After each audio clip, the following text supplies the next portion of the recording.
ഇരുമ്പളം ഗ്രാമപഞ്ചായത്ത് വാർഷിക പദ്ധതിയിൽ ഉൾപ്പെടുത്തി പഞ്ചായത്തിലെ ഭിന്നശേഷിക്കാരായ ആളുകളുടെ വിവിധ കലാമത്സരങ്ങൾ സംഘടിപ്പിച്ചു. വിസ്മയം എന്ന പേരിൽ കൊടുമുടി വൈറ്റ് ലില്ലീസ് ഓഡിറ്റോറിയത്തിൽ സംഘടിപ്പിച്ച പരിപാടി കോട്ടക്കൽ നിയോജകമണ്ഡലം MLA പ്രൊഫസർ ആബിദ് ഹുസൈൻ തങ്ങൾ ഉദ്ഘാടനം നിർവഹിച്ചു.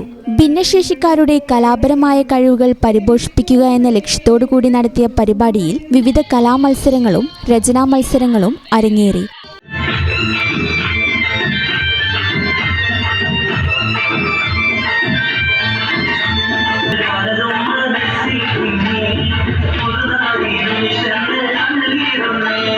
ഗ്രാമപഞ്ചായത്ത് പ്രസിഡന്റ് ഷഹനാസ് PT അധ്യക്ഷത വഹിച്ച ചടങ്ങിൽ ഗ്രാമപഞ്ചായത്ത് vice president Faseela teacher, block panchayat vice president PCA Noor, വികസനകാര്യ ചെയർമാൻ VT അമീർ, ക്ഷേമകാര്യ ചെയർപേഴ്സൺ N ഖദീജ, ആരോഗ്യ വിദ്യാഭ്യാസ ചെയർമാൻ N മുഹമ്മദ്, ഭരണസമിതി അംഗങ്ങളായ K Muhammad Ali, Ummukulsu teacher, Saifunisa KT, Shafeeda Baby, ICDS supervisor Rahina Sunny, buds teacher Ramya തുടങ്ങിയവർ സംബന്ധിച്ചു.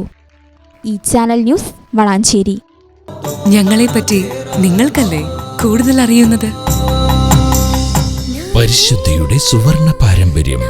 Hayat golden diamonds, Valanchery.